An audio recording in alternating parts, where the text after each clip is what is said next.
Olá, seja bem-vindo a marcoteles.com. Hoje eu quero falar com você sobre o Evangelho de João, capítulo 3, do versículo 1 ao 21. Vamos falar especificamente sobre reencarnação. Antes disso, deixando um aviso para os irmãos que estão inscritos no curso livre de teologia que estou fazendo aqui no canal, que essa semana foi difícil fazer o curso porque eu estava com um problema no óculos, né? Comprei uma armação nova, agora estou conseguindo ler novamente, né? Então peço desculpas, essa semana atrasou um pouquinho, teve só uma postagem, mas eu vou colocar outras assim que possível, preparar as aulas e vou colocar a postagem novamente, tá bom? Então, o João 3, na verdade, ele quer falar sobre uma coisa muito importante, né? Ele fala sobre o novo nascimento.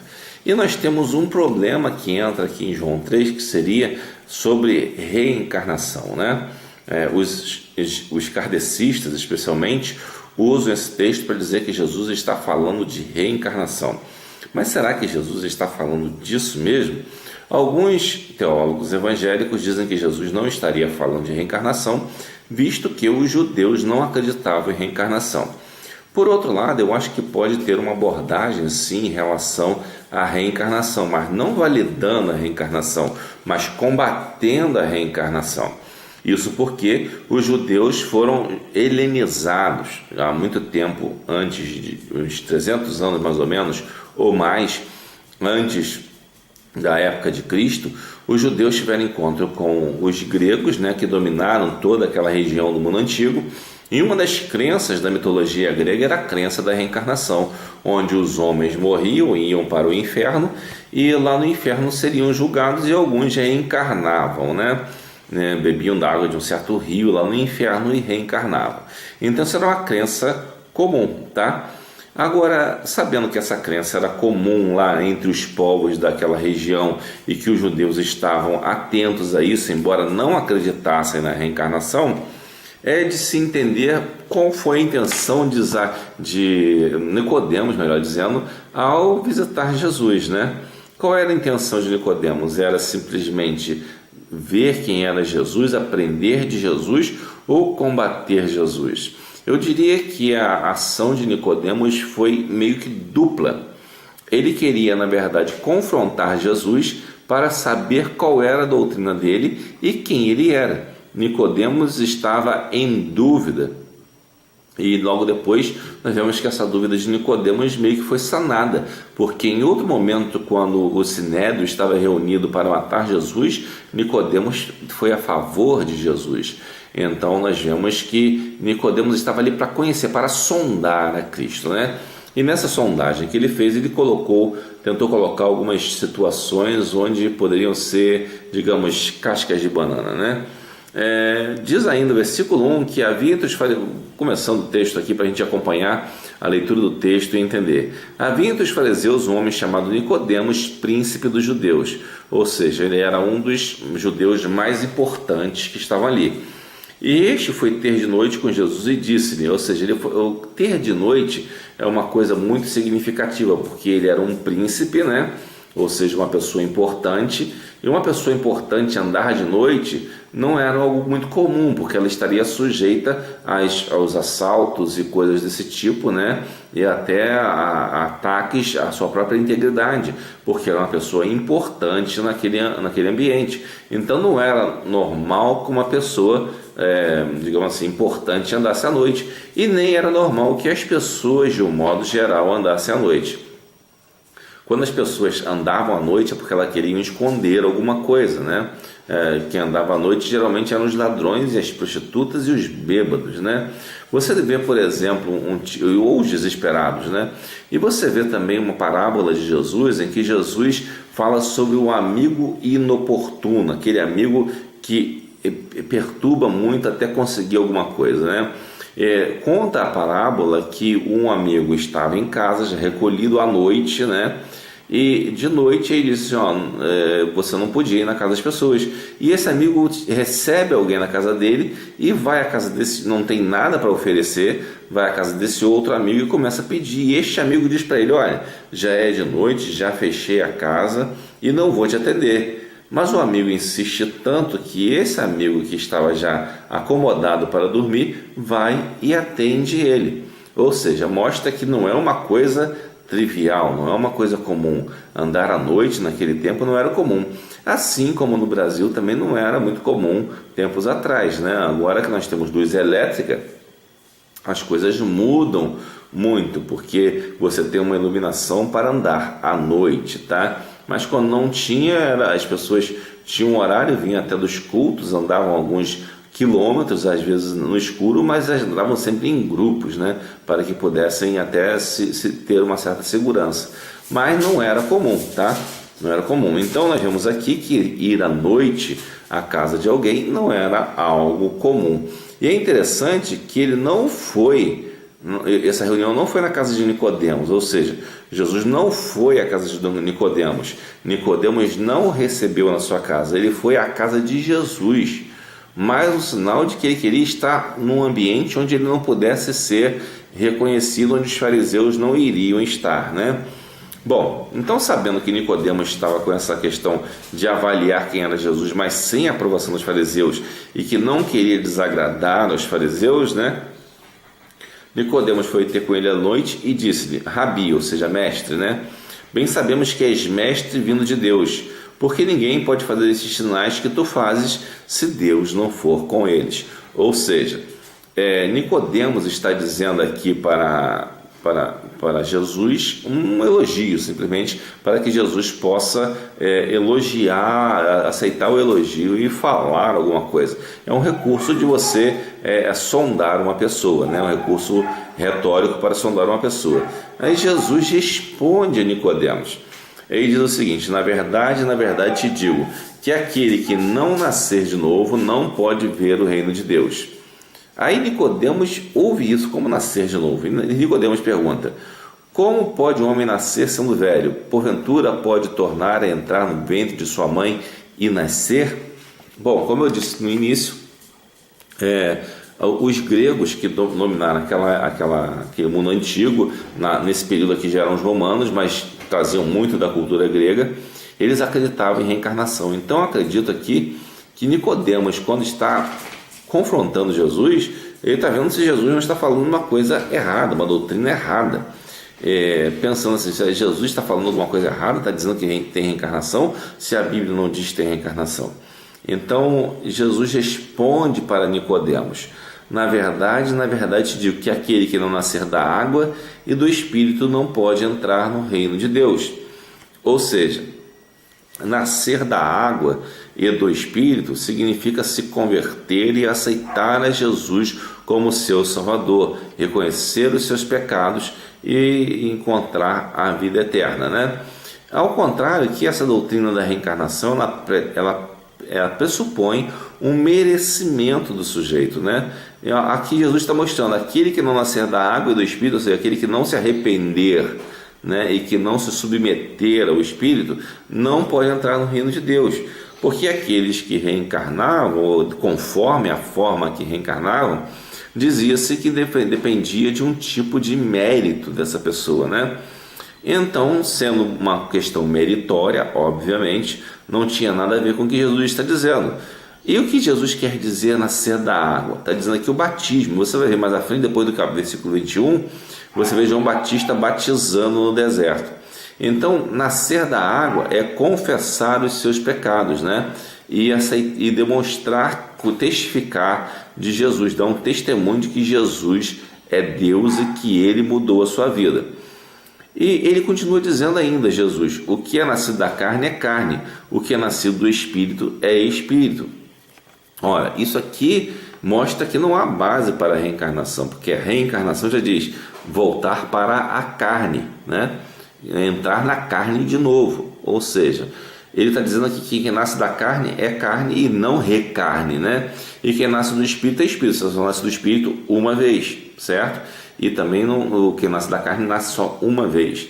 Então ele está separando duas coisas: uma coisa é nascer do Espírito e outra coisa é nascer da carne. Não, e Jesus continua ainda no versículo 7: não te maravilhes de te ter dito, necessário vos é nascer de novo. Não estranhe isso que eu disse para você, que é necessário nascer de novo. Não tem nada a ver uma coisa com a outra, não tem nada a ver reencarnação com o que eu estou dizendo. Porque olha só, o vento sopra onde quer e ouves a sua voz, mas não sabes de onde vem, nem para onde vai. Assim é todo aquele que é nascido do Espírito. Ou seja, o Espírito ele é invisível, você não sabe como ele opera nas pessoas, né? Inclusive tem a possibilidade de ter joio e trigo, porque algumas pessoas tentam simular o nascimento do Espírito. Mas agora o que é carne você vê nascendo ali, né? E você pode atribuir algum sentido para ela. Mas o Espírito, ele não está de forma que você possa avaliar que o Espírito de uma criança é o Espírito de outra pessoa. É isso que Jesus está dizendo, né? Você ouve a voz do vento, mas não sabe para onde vem, nem para onde vai. Assim é todo aquele que é nascido do Espírito. Você vê o Espírito Santo atuando na vida da pessoa.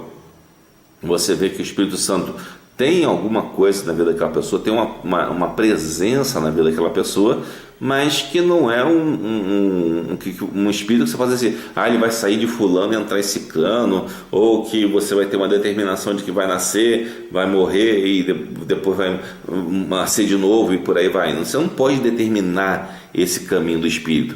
O espírito faz o caminho que ele quer, tá? Então, portanto, não tem nenhuma base aqui com questão de reencarnação. E Nicodemos ainda continua questionando Jesus, por isso que eu entendo que Nicodemos está sim com essa ideia de reencarnação, mas questionando, e Jesus está confirmando, não, realmente não tem reencarnação. Nicodemos diz o seguinte, respondeu e disse, como pode ser isso? E Jesus respondeu a Nicodemos, tu és mestre de Israel e não sabes isto? Ou seja, Nicodemos era mestre de Israel, já deveria saber que não há reencarnação. Como é que Nicodemos vai perguntar, botar em dúvida essa questão, né? É mais ou menos como você chegar para uma pessoa, vamos pegar um tipo de arte que a pessoa domine, digamos que a pessoa seja um técnico em computador, né? Aí falta a pilha da placa-mãe. Aí o cara bota um monte de defeito no seu computador e diz que queimou o processador, não sei o que, e depois você vai descobrir que é só a pilha da placa-mãe. O que você vai perguntar para o cara? Poxa, você é técnico em computador e não sabia que era só isso, né? Então é isso mais ou menos que Jesus está dizendo para ele. Nicodemos tinha a obrigação de saber o que Jesus estava falando. E ele diz aí no versículo 11, na verdade te digo, que nós dizemos o que sabemos e testificamos, o que vimos, e não aceitais o nosso testemunho. De quem Jesus está falando aqui no plural, né?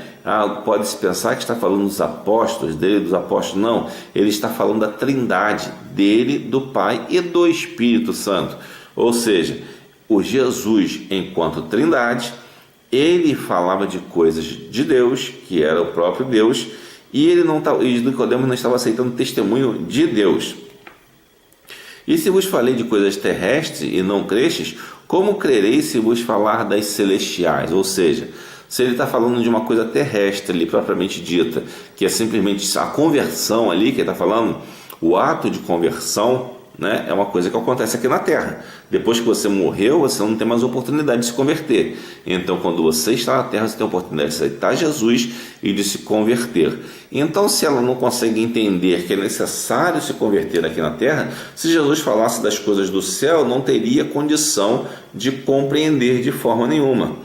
E Jesus ainda dá mais uma coisa importante aqui no versículo 13. Ora, ninguém subiu ao céu, senão o que desceu do céu, o Filho do Homem que está no céu. Ou seja, lembra que eu falei que Jesus, no versículo 11, né, está falando que ele está se referindo a ele no plural, como trindade?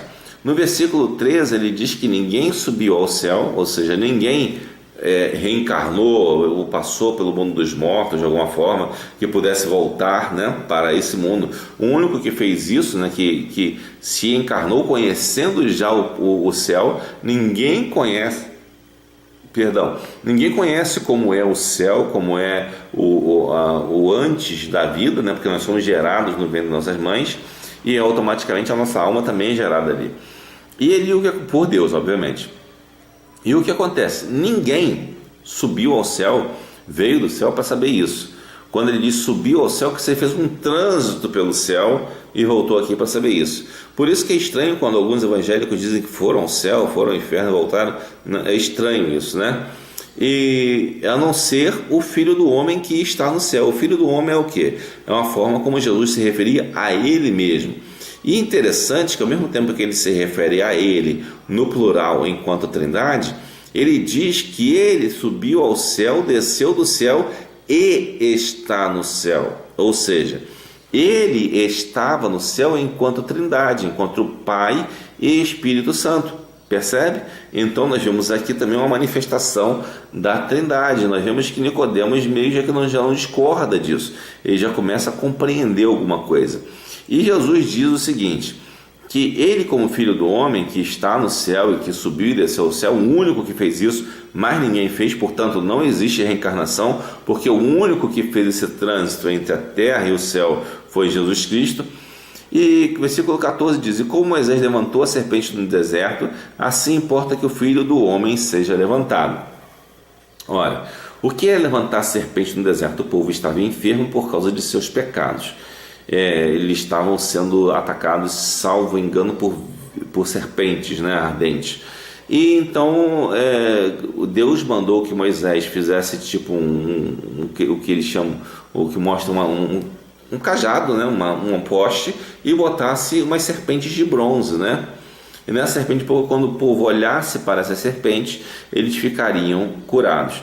E foi o que aconteceu. Quando Moisés levantou aquelas serpentes de bronze, né, e quando as pessoas olharam para elas, eles ficavam curados. E ele está dizendo assim como Moisés levantou a serpente no deserto, importa que o Filho do Homem seja levantado. Ou seja, o Filho do Homem, ou seja, o próprio Jesus Cristo, né, que está no céu e que é um com o Pai, ele precisava ser levantado por Deus, por ordem de Deus, né, para que o povo olhasse para ele, cresce nele e fosse salvo, né, para que todo aquele que nele crê não pereça, mas tenha a vida eterna, como nos diz o versículo 15. Então, portanto, a definição de que Jesus veio a esta terra para morrer em nosso lugar já está ali. E em João 3,16 diz o seguinte, porque Deus amou o mundo de tal maneira que deu o seu Filho unigênito para que todo aquele que nele crê não pereça, mas tenha a vida eterna. Aqui nós entramos em outra situação de reencarnação, que dizem que existem alguns tipos de Messias que vêm e vão em gerações diferentes. Mas Jesus está dizendo aqui, a Bíblia está nos dizendo que Jesus é unigênito, não existe um Maitreya ou sei lá o que, ou um avatar que vai passando de gerações. Não, Jesus é um só. Buda não foi Messias, Maomé não foi Messias, ninguém foi Messias, só Jesus. Por isso que essa palavra unigênito é de fundamental importância. E se percebe aí que tudo que está na Bíblia está dito de forma bem criteriosa, onde as pessoas da época não poderiam ter capacidade de analisar com esse requinte de detalhes.